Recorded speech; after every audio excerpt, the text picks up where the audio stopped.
world-class women in comedy.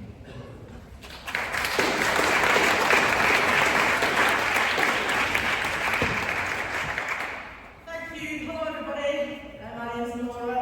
Now earlier on, Ms. said use what you have. Now what I've got right now is an opportunity to develop assets on social media, which is a thing for performers. So I'm recording it on the phone. Now I'm just saying that it would be really amazing if there was footage of me getting a standing ovation on the first place. I'm just saying that would be really super helpful if it happened. But only these people here. There you go. It would actually probably fund my week in Spain in July and get a couple of days off back in it. So just the one. So I am Maura, I'm 55, I'm from Bolton, as you can probably tell. I'm a mum and a nan. I'm working class Bolton born and bred. I also run a business called The Feather Fixer. I'm a leadership consultant, mentor, speaker, and a published author on leadership. I've worked in social care for the last 36 years, and the last 40 I'm the chief executive of a homeless charity in Bolton called Back North West. That is my daytime job. My side hustle is comedy. Now, about 3 years ago, I fell into a quite by accident. I was ill at home, I had COVID, absolutely off the tits on horrible. And I was scrolling through Facebook, as you do, and I saw an advert for a comedy competition for new comedians, and I thought, well, people have told me all my life I'm funny, let's put it to the test. It might backfire, but there you go. I thought, give it a go. So 3 days later, when the corona fog had worn off, I got an email saying I was live. Well, first of all, I thought, fuck's sake, what's exciting to do? But secondly, I thought, no, I can't do this, it's making me feel sick, I'm not doing it. So I emailed the guy and said, I'm not doing it. And he said, which really bugged me, well, there's no other female representation on the line, you would be the only woman, you'd be striking the blow for feminism, and I thought, twat. So, anyway, I got all of that, and I said yes, but I'll have to do it now. So I did it, I won it, and I absolutely bloody loved it. But what I didn't realise, right to the end, what I didn't realise was that night I was stepping into an industry that is designed to keep people like me out. Now, comedy, especially at grassroots level, it thrives on the internet, that's how it runs. There's endless travel, petrol, parking, childcare, late nights, driving home on your own, wandering around multi-storey car parks, wandering around city centres you're not familiar with.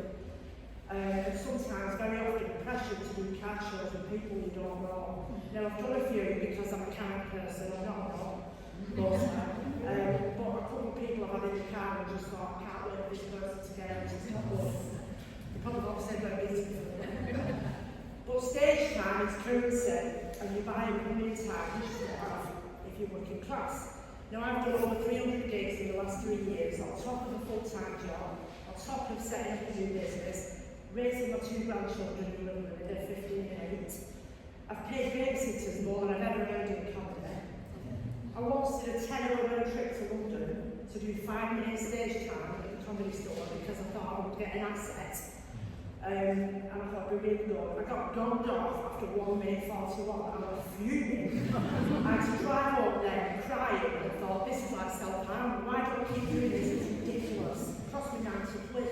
And I thought, it just isn't smart. So that was a bit of an epiphany. An epiphany on the road of Damascus, you might say, but in this case it's the M40. I realised 2 things on that drive home. One, the industry, the comedy industry, rewards resilience, not necessarily talent, and resilience costs money. 2, if I wanted comedy to be joyful, accessible, stress-free, and sustainable for people like me, I was going to have to do it myself and build a different way. So that's what I did. I set up my own comedy events, and I started doing nights and sometimes afternoons, because actually some people, they do like a bit of daytime break, it's a big night, isn't it? But also the acts get to go home, you don't have to worry about childcare and sickness, so the afternoons have been quite good. And I set them up in Bolton. There is no coincidence that the mantra for people in Bolton is that we're born to perform in every way. So my comedy gigs are ones where some people don't have to travel for absolutely hours for 5 minutes stage time. All the performers are paid, everybody, even if you're doing a 5-minute set and you've never done it before, everyone gets money. and everyone gets fed. We can probably guess on the food on. But women feel safe, everybody feels safe. People who've got jobs, kids, caring responsibilities, lived experience in any industry are welcome and not treated with diversity slots. People advertise for artists on the North West Comedy Forum and say it'd be really good if you ticked the LGBTQI slot. It'd be really good if you're a woman and need more females. I think, oh, this is ridiculous.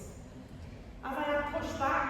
Yes, I have. I've had raised eyebrows and eye rolls, what I could call them from Bolton and But I did want to get challenged at a gig who said, that's not how it works, love.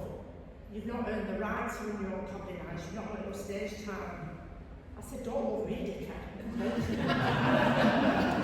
Not earned the right to run your own comedy night, and I will do. Where's the bloody law that says you can't do that? Anyway, I did.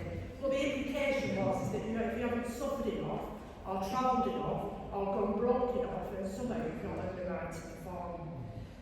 But it's the thing that we've heard it over and over again today. If we want more talents like Sophie Willan, Peter Kay, Billy Connolly, Frank Skinner, all people who've come from really working class backgrounds, people who've got that raw honesty and humour that comes with lived experience, then the comedy industry is going to have to change.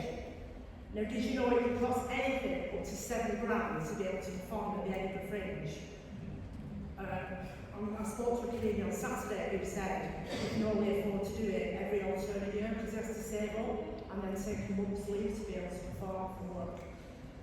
Now, for £7 grand, I want a 5-star hotel, guaranteed standing ovations every night, and a guaranteed booking on 8 out of 10 cats. I'm not pissing about with £7 grand. Talent is everywhere, but opportunity is not.